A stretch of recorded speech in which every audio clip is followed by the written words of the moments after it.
Hey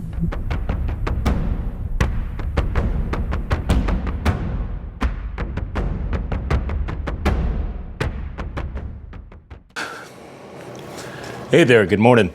Paul with Blackwater Honey Forge. Excuse my voice if it sounds a little raspy. I have had quite the sickness for the last week and a half, and I am working through it the best that I can. So, I'm out here today in the shop, putting together some frames, trying to prep for the upcoming season.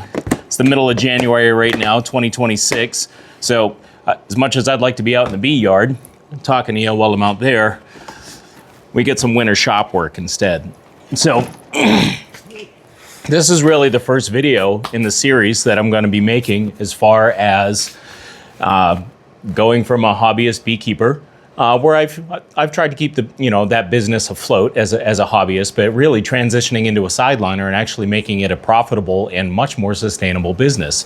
And really, the first part about that to me, as far as making that transition, I believe one of the most important things is planning for growth. And really what that means to me is you have to take an honest look at where you're at, where you want to be, and how you want to get there. And you have to plan accordingly. You're not going to get to success accidentally. I know that because I've been trying to win the lottery for half my life. That hasn't happened yet. Now, where I'm at currently, I went into winter with about 14 hives. I know the other day from checking that I've lost one so far. So that's not too bad. That was a weak hive anyway. I expected to lose it during the winter. Now, I want to, by the end of this upcoming season, be at probably 30 to 40 hives. And I want to make sure that some of those hives have the ability to produce as well. So I know where I'm at. I know where I want to be. The question is, how am I going to get there? So the thing you need to start asking yourself when you're planning for growth is, what's it going to take? What is it going to take for me to not just get 30 more boxes, but to get bees in those 30 boxes as well? For myself, personally, I'm going to be breeding my own queens, and I'm going to be splitting off of my own hives. Maybe you haven't acquired that skill yet, personally. Maybe you're planning on buying packages or buying nukes. That's going to get obviously expensive quicker, but maybe you're not trying to increase by 30. That's fine. But again, since this is really about going from a hobbyist to a sideliner, let's expect that you're looking for big growth. I highly recommend that you look into queen breeding and learning how to do that. In addition, there's other aspects on that question of how are you going to get there that you need to answer. Now, I have a day job, obviously, as well. How are you going to fund this? Are you going to borrow money? Are you going to take out a loan? Are you going to try to fund it yourself? Are you going to do that by purchasing all brand new equipment? Are you going to be doing that by finding deals? These frames that I'm putting together right now are actually from a retired beekeeper. Last year, I bought a bunch of his old supplies for really cheap on the dollar. So I was fortunate on that. Of course, there's some prep work that you have to put into these things as well. I'm not just going to go ahead and take stuff out of somebody else's yard and throw it in mine. So I had to sanitize everything and learn what that meant. Now, I am going to be personally trying to expand as cheaply as possible, but as efficiently as possible as well. I want to really be smart with my money. So I'm going to be self-funded. I don't want to borrow money right now. There might come a time where I have some equipment needs in which I have to borrow some money, which I'm okay with doing as long as the ROI is there and I get to pay that equipment off within, a very short period of time. No. But that's one of the big things, obviously. How are you going to procure the inventory that you need? How are you going to put bees in that inventory?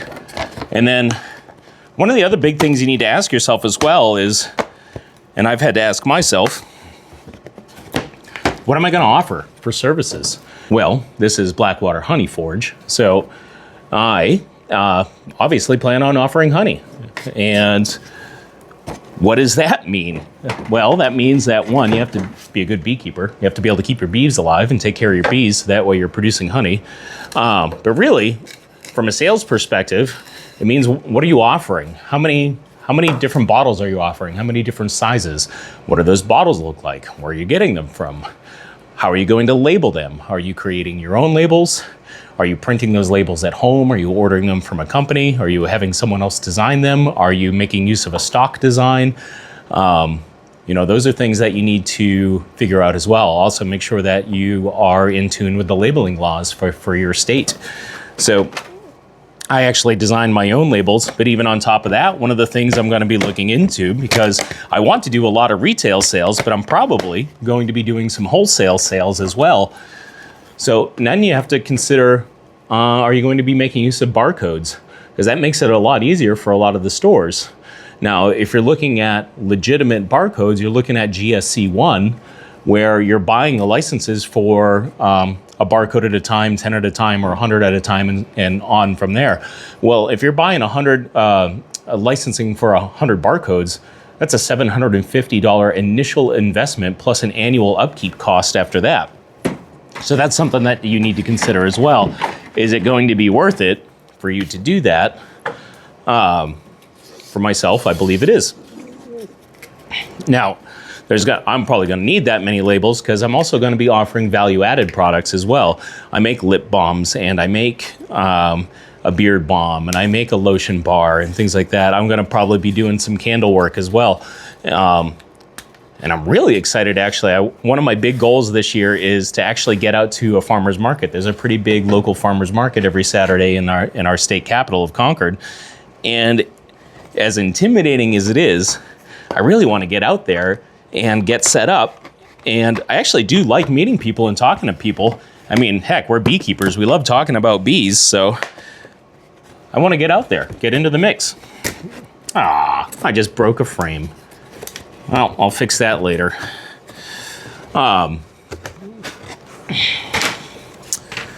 So that's another thing as well, is as you grow, how are you going to sell? What does that look like to you? How are you going to pitch to a wholesale customer? It might sound intimidating, but it's really not. I've heard before a description of wholesale that I really like is you're not necessarily going there and trying to sell the store your product. You're trying to sell the store the ability to make money off of your product.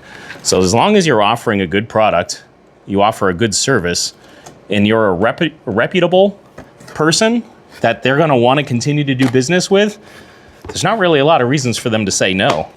So go there.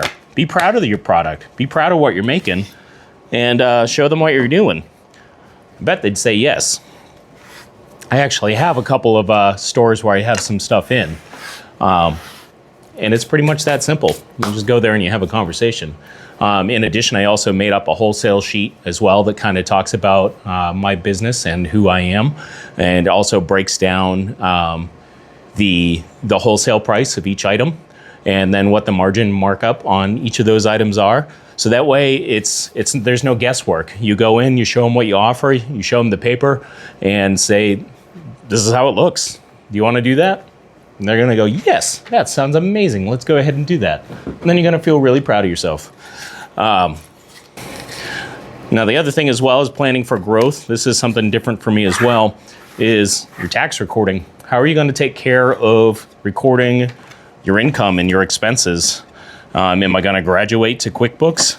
I am going to be getting a separate business account because that is just intelligent to make sure that I'm keeping my money separated. But as far as that, are you going to be doing what I do currently and taking care of receipts and putting them in envelopes and doing everything paper the old school way? Or am I going to graduate up to QuickBooks and take care of everything that way? That way, towards the end of the year, all I have to do is click a couple buttons and run some reports and know everything that I need to know.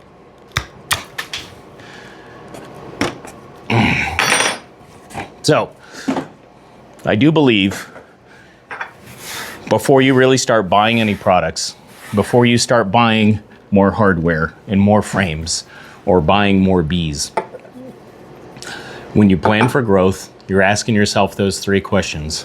Where am I? Where do I want to be? How do I want to get there?